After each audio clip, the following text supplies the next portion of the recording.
Hello student, welcome to my YouTube channel Rajiv Ranjan biology class में आपका स्वागत है। तो जैसा कि आपने चैप्टर 6 में वंशागति के आणविक आधार में आपने पार्ट 1 और पार्ट 2 में आपने टोटल 50 क्वेश्चन कवर कर लिया होगा। मुझे उम्मीद है कि पार्ट 1 और पार्ट 2 आपने अच्छे ढंग से कवर कर लिया होगा, है ना। तो आज जो है बेटा चैप्टर 6 वंशागति के आणविक आधार का पार्ट 3 के साथ हम लोग 51 क्वेश्चन से हर एक क्वेश्चन को कवर करेंगे, है ना। तो जो भी हमारे चैनल पर नए हैं उन बच्चों से रिक्वेस्ट है कि वो चैनल को जल्द ही सब्सक्राइब कर लें और हर एक वीडियो को जो अब तक नहीं देखे हैं वो देख ले, है ना। तो चलिए समय को देखते हुए आज का वीडियो शुरू करते हैं ना।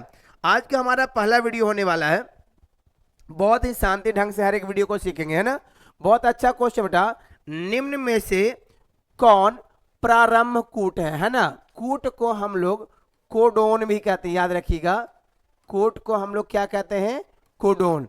तो निम्न में से कौन प्रारंभ कूट है? प्रारंभ कूट इनमें से कौन है? तो इसका सही जवाब है बेटा ऑप्शन बी, AUG और GUG।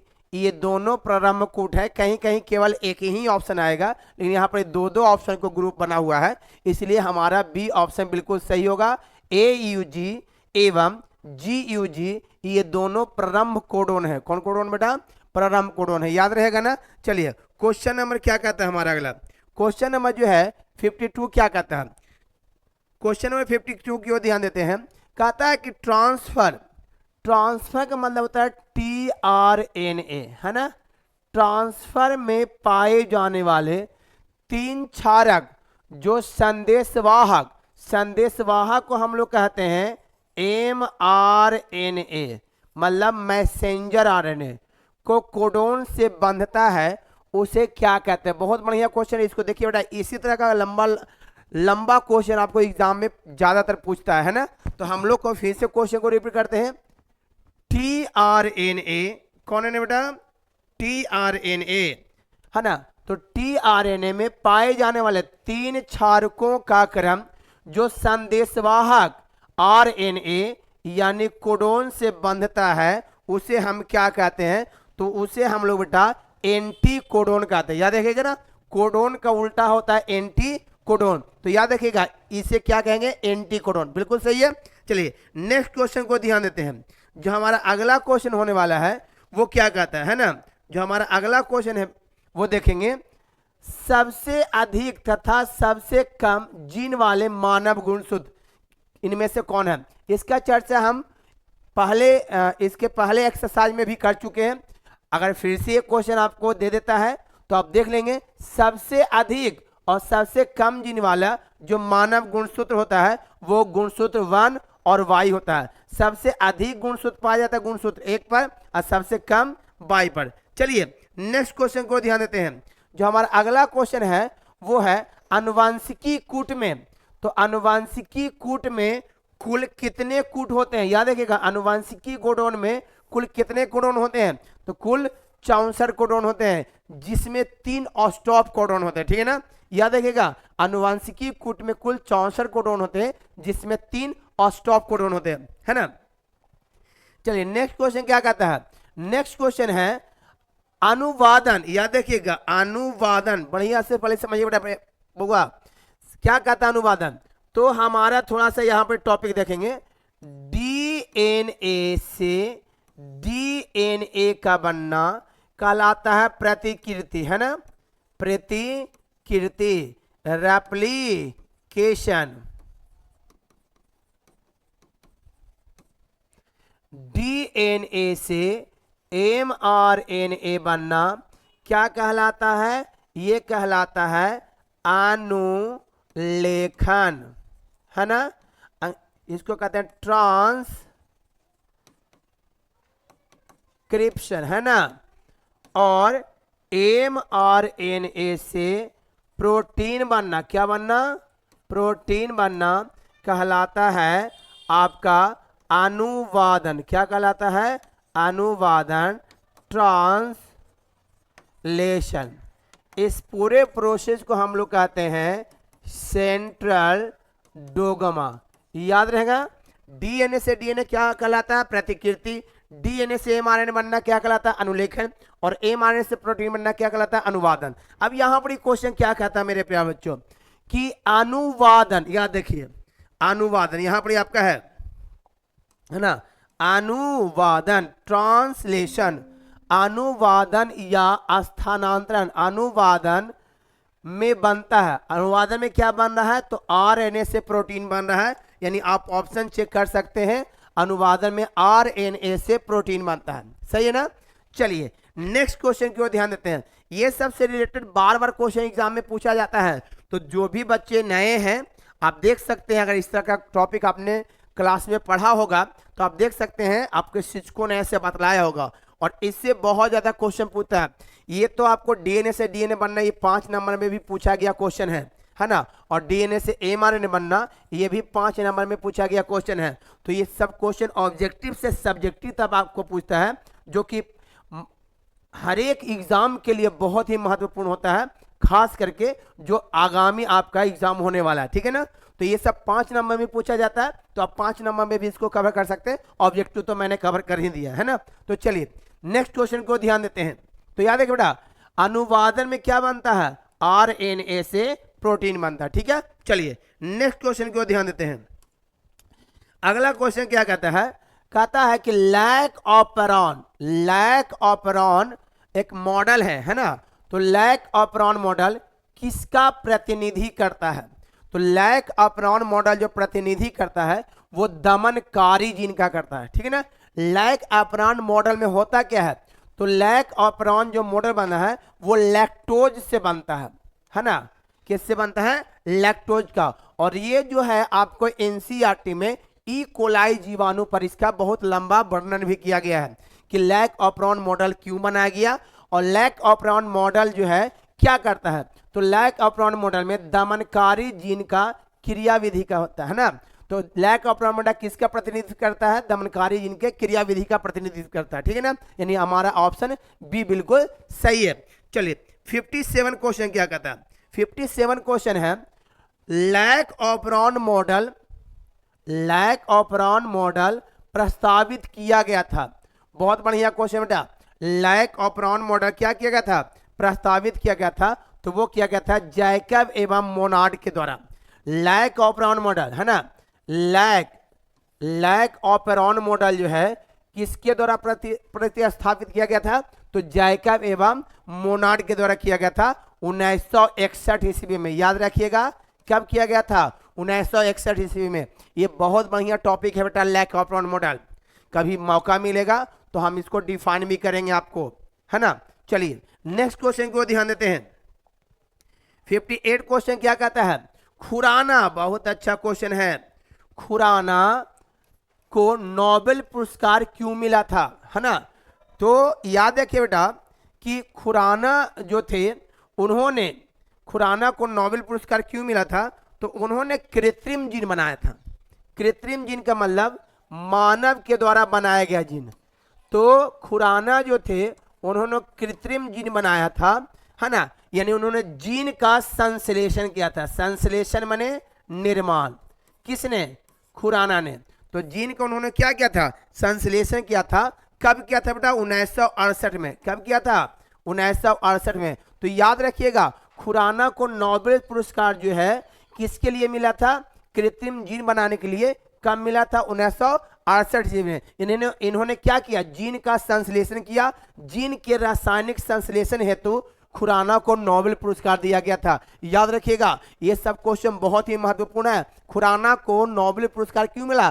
क्योंकि इन्होंने कृत्रिम रूप से जीन का निर्माण किया था। यानी जीन के रासायनिक संश्लेषण हेतु खुराना को नोबेल पुरस्कार द्वारा सम्मानित किया गया था। चलिए नेक्स्ट क्वेश्चन क्या कहता है? नेक्स्ट क्वेश्चन क्या कहता है? निम्न में से कौन प्रारंभिक कोडोन है ना। निम्न में से कौन प्रारंभिक कोडोन है? तो अभी मैंने बताया बेटा प्रारंभिक कोडोन होता है AUG, एडेनिन, है ना, यूरासिल और ग्वानिन। तो प्रारंभिक कोडोन क्या होता है? AUG। तो यहाँ पर देख सकते हैं मिस्टेक से आपका A छूटा हुआ है।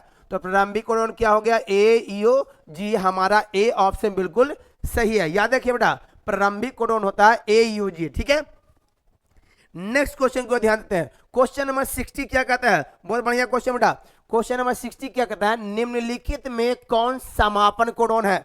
अभी मैंने पढ़ाया प्रारंभ कोडोन, तो याद है बेटा प्रारंभ कोडोन मैंने क्या बताया? AUG। अब यहां पर क्या कहता है कि समापन कोडोन क्या है? तो समापन कोडोन होता है UAG, है ना? क्या होता है बेटा? UAG। ये जो है आपका समापन कोडोन है। तो याद रखिएगा प्रारंभ कोडोन होता है AUG और समापन कोडोन आपका होता है UAG, है ना? याद रखिएगा ना, ये बिल्कुल आपका सी ऑप्शन सही है। नेक्स्ट क्वेश्चन को ध्यान देते हैं। क्वेश्चन नंबर 61 क्या कहता है मेरे प्रिय बच्चों? बहुत अच्छे से देखिएगा। क्वेश्चन नंबर 61 क्या कहता है? DNA द्विगुणन में किस एंजाइम की मुख्य भूमिका रहती है? बहुत अच्छा क्वेश्चन है। तो DNA द्विगुणन में लाइगेज एंजाइम की भी आवश्यकता होती है और DNA पॉलीमरेज एंजाइम की आवश्यकता होती है। RNA पॉलीमरेज एंजाइम की आवश्यकता नहीं होती है। तो हमारा यहां पर ऑप्शन क्या हो जाएगा? A और क्या बेटा? C। A और C ये दोनों होगा, है ना? यानी हमारा ऑप्शन डी होगा यहां पर, ठीक है ना? कुछ मिस्टेक हो चुका है जो हमने आपको ऑप्शन को सुधार दिया। तो याद है बेटा DNA द्विगुणन में किस एंजाइम की आवश्यकता होती है? तो लाइगेज एंजाइम, DNA पॉलीमरेज, यानी हमारा ऑप्शन डी, A और C बिल्कुल सही होगा। चलिए क्वेश्चन नंबर 62 क्या कहता है? क्वेश्चन नंबर 60 कहता है लैक ऑफ राउंड मॉडल क्या प्रदर्शित करता है ना? लैक ऑफ राउंड मॉडल क्या प्रदर्शित करता है? तो बहुत ही अच्छा जवाब है, ये जीन का रेगुलेशन प्रदर्शित करता है। लैक ऑफ राउंड मॉडल क्या प्रदर्शित करता है? तो जीन का रेगुलेशन को प्रदर्शित करता है। याद रखिएगा ना, है ना? चलिए हम आपको बार बार बता रहे हैं कि लैक ऑफ राउंड मॉडल जो है बहुत ही महत्वपूर्ण टॉपिक है। तो हर एक टॉपिक को अच्छे ढंग से देखते जाइएगा, है ना? क्योंकि आगामी एग्जाम में ये सारे क्वेश्चन आपको पूछने का ज्यादा संभावनाएं है ना। चलिए नेक्स्ट क्वेश्चन क्या कहता है? नेक्स्ट क्वेश्चन की ओर ध्यान देंगे। मानव जीनोम में क्षार युग्मों की संख्या कितनी होती है? तो याद है बेटा मानव जीनोम क्या होता है? तो मानव जीनोम जो है इसमें जो है आपको मानव के सभी जीनों के बारे में एक डाटा तैयार किया गया था, है ना? जो कहां तैयार किया गया था? अमेरिका में, जिसमें लगभग 9 बिलियन अमेरिकी डॉलर भी खर्च हुआ था मानव जीनोम परियोजना में। तो कभी कभी आएगा मानव जीनोम परियोजना क्या है? मानव जीनोम परियोजना क्या है? इसको हम लोग महायोजना के नाम से जानते हैं। कौन योजना बेटा? महायोजना। क्योंकि इसमें जो है इस योजना में 9 बिलियन अमेरिकी डॉलर खर्च हुआ था और इस योजना में टोटल 3 गुने 10⁹ नाइट्रोजनी क्षार युग्म में पाए गए थे। कितने बेटा? 3 गुने 10⁻, यहां पर ऑप्शन में कहीं 6 दिखाई देगा आपको, यहां पर 9 होगा, है ना? तो हमारा ऑप्शन बिल्कुल बी सही है। मानव जीनोम में कितने क्षार युग्म में पाए जाते हैं? तो 3 गुना 10⁹ युग्म में क्षार, है ना? क्षार युग्म में पाए जाते हैं। याद रखिएगा ये जो है एग्जाम में बहुत अच्छा एग्जाम के लिए क्वेश्चन है ना?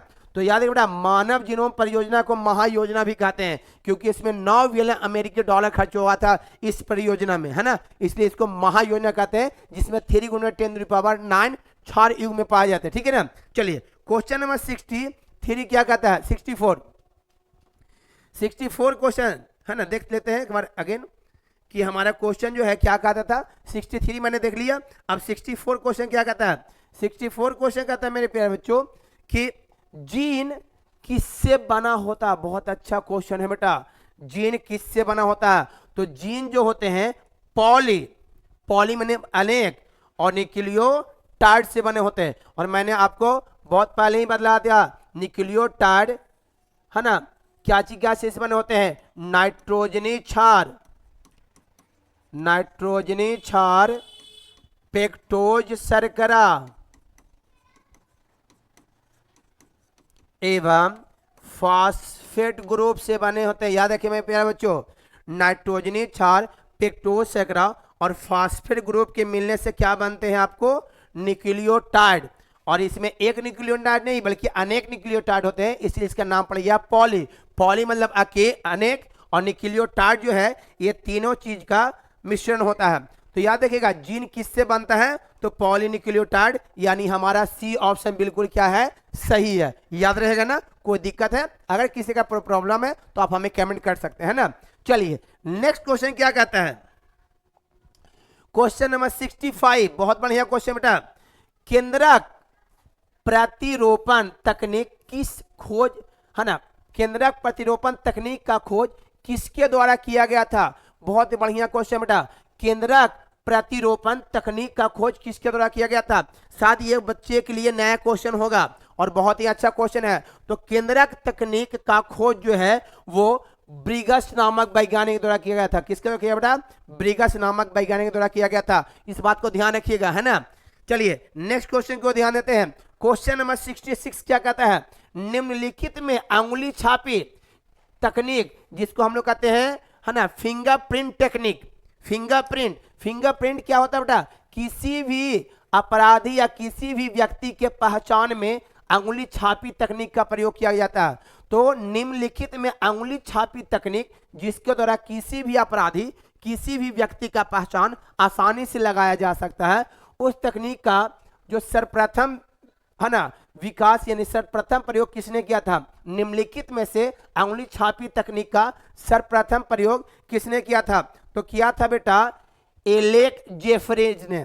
किसने किया था, एलेक जेफरीज नामक वैज्ञानिक ने सबसे पहले अंगुली छापी तकनीक का प्रयोग किया था। यह प्रयोग हुआ था 1985 ईस्वी में। याद रखिएगा, एलेक जेफरी ने अंगुली छापी तकनीक का सर्वप्रथम विकास किया, सर्वप्रथम प्रयोग किया, है ना। तो यानी ऑप्शन हमारा ए बिल्कुल सही है, एलेक जेफरी 1919 बेटा 85 ईस्वी, ठीक है ना। चलिए नेक्स्ट क्वेश्चन क्या कहता है, हमारा जो अगला क्वेश्चन है, डीएनए फिंगरप्रिंट का क्या कार्य होता है। याद रखिएगा, डीएनए फिंगरप्रिंट क्या करता है, तो आपको भी पता होगा कि डीएनए फिंगरप्रिंट संतान के सही माता पिता का पहचान करता है। यदि कोई, है ना, यदि कोई संतान अपने माता पिता से बिछड़ जाता है तो उस संतान की ये जांच के लिए कि हमारा संतान है या नहीं, ये पिता के संतुष्टि के लिए कि हमारा संतान है या नहीं, उनका डीएनए टेस्ट कराया जाता है ना।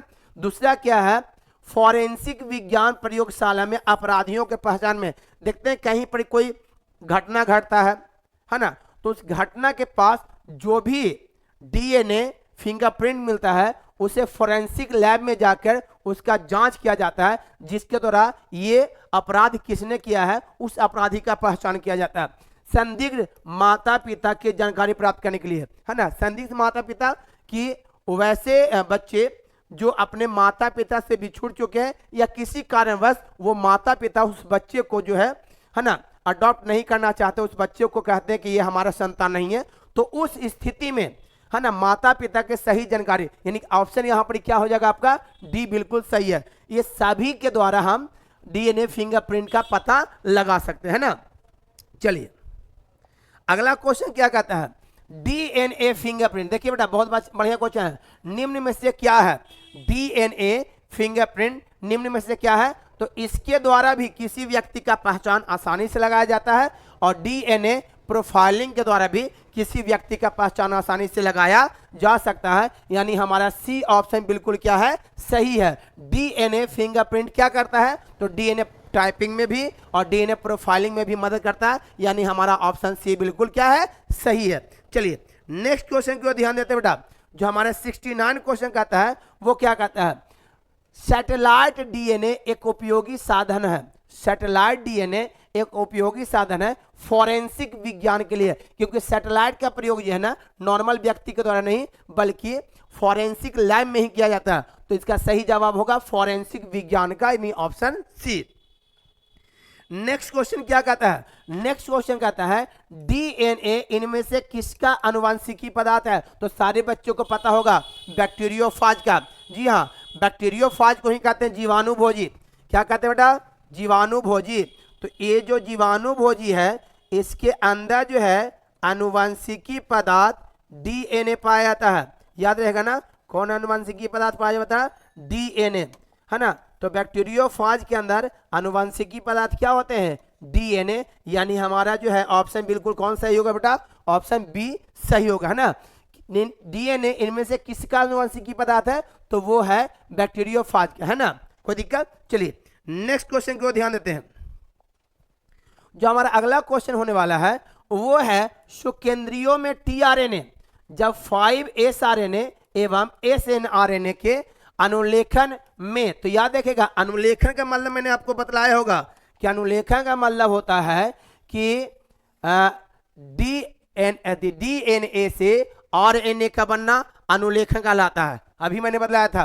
तो इसमें क्या होगा बेटा, इसमें जो है हमारा सी ऑप्शन, कौन ऑप्शन, सी ऑप्शन बिल्कुल सही होगा, है ना। RNA पॉलीमरेज क्या होगा बेटा, RNA पॉलीमरेज। फिर से देखेंगे शुक्रेंद्रिय में tRNA जब 5s RNA एवं SNRNA के अनुलेखन, तो अनुलेखन में मदद करता है कौन, RNA पॉलीमरेज 3, है ना, याद रहेगा ना। चलिए नेक्स्ट क्वेश्चन की ओर ध्यान देते हैं। क्वेश्चन नंबर 72 क्या कहता है, DNA के अणु के प्रति समांतर रज्जु का अर्थ है कि क्या, देखिए इसमें बहुत बढ़िया क्वेश्चन है।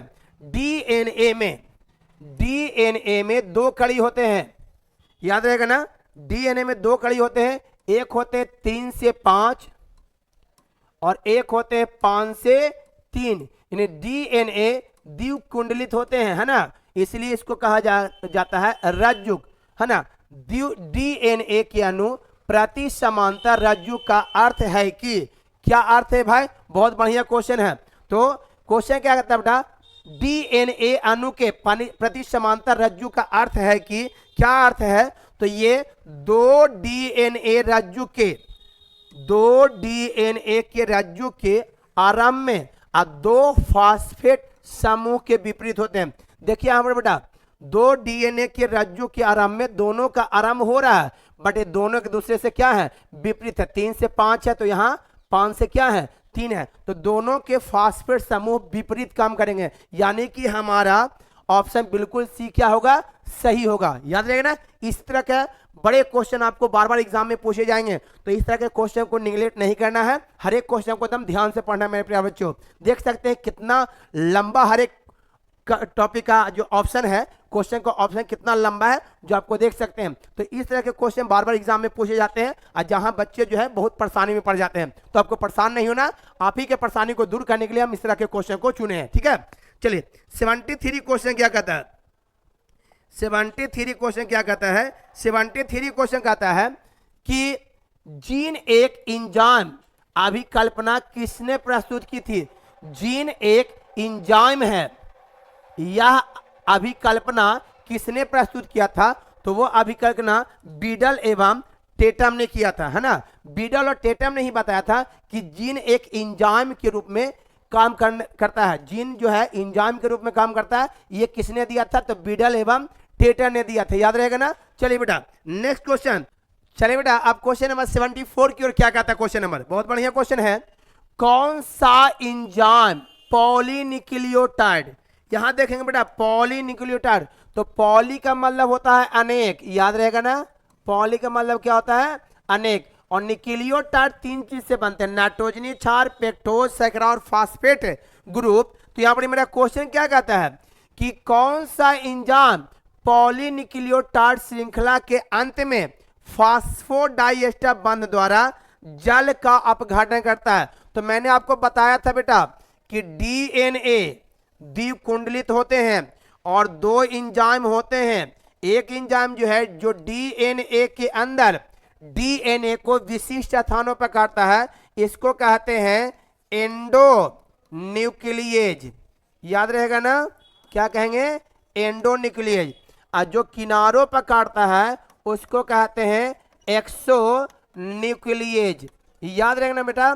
तो दो तरह के इंजाइम होते हैं, जो DNA को अंदर से काटता है उसको एंडोन्यूक्लिएज, और जो बाहर से काटता है उसे एक्सोन्यूक्लिएज कहता है। बट यहाँ पर अंत बने जो अंदर काटता है, तो अंदर वाला को क्या कहेंगे, एंडोन्यूक्लिएज। हमारा ऑप्शन सी बिल्कुल सही है। मुझे उम्मीद है कि ये क्वेश्चन आपको अच्छे ढंग से समझ में आ गया होगा, है ना। नेक्स्ट क्वेश्चन क्या कहता है, 74 क्वेश्चन, बहुत 74 के बाद लास्ट क्वेश्चन हमारा क्या कहता है, जो बहुत ही अच्छा होने वाला है ना, और इसके साथ हमारा जो ये पार्ट 3 है वो भी समाप्त हो जाएगा। तो चलिए क्वेश्चन देखते हैं बेटा क्या कहता है। क्वेश्चन कहता है ट्रांसक्रिप्शन, याद रखिएगा DNA से है ना, RNA बनना, ट्रांसक्रिप्शन, अनुलेखन, क्या कहलाता है? अनुलेखन, ट्रांसक्रिप्शन कहलाता है। तो ट्रांसक्रिप्शन की इकाई यानी डीएनए से आरएनए बनना एक निश्चित क्रम में इंट्रॉन्स एवं एक्सॉन, जब इंट्रॉन्स निकल जाएगा तो केवल एक्सॉन बचेगा जो आपस में जुड़ जाता है। कैसे, जो देखेंगे। तो देखिए बेटा, इस तरह से जीन में जो है आपका इंट्रॉन्स भी रहते हैं और एक्सॉन भी रहते हैं, है ना। इंट्रॉन्स भी रहते हैं, कौन आते हैं? एक्सॉन। तो जब इंट्रॉन्स रिमूव हो जाते हैं, बाहर आ जाते हैं, जब इंट्रॉन्स का निष्कासन हो जाता है तो सारे एक्सॉन, सारे जो है एक्सॉन आपस में क्या होते हैं? जुड़ जाते हैं। जब इंट्रॉन्स बाहर निकल जाते हैं तो इसे क्या कहेंगे? तो जुड़ने की घटना को हम लोग कहेंगे स्प्लाइसिंग, स्प्लाइसिंग कहेंगे, याद है ना। जब इंट्रॉन्स बाहर आ जाते हैं, जब इंट्रॉन्स बाहर यानी रिमूव हो जाते हैं तो एक्सॉन आपस में क्या करते हैं? जुड़ जाते हैं। इस घटना को कहते हैं स्प्लाइसिंग, है ना। ऑप्शन ए बिल्कुल सही आंसर है। तो आज आपका 75 क्वेश्चन के साथ पार्ट 3 भी समाप्त हो चुका है। मुझे उम्मीद है कि सारे बच्चे ने अच्छे ढंग से हर एक क्वेश्चन को कवर कर लिया होगा। जो भी बच्चे हमारे चैनल पर नए हैं उनसे रिक्वेस्ट है कि वो चैनल को सब्सक्राइब कर ले, ताकि हमारा हर एक वीडियो का नोटिफिकेशन आपके पास पहले पहुंच सके और आप हर एक वीडियो को अच्छे ढंग से स्टडी कर सके, है ना। तो चलिए, हमारे चैनल से बने रहने के लिए धन्यवाद। जय हिंद।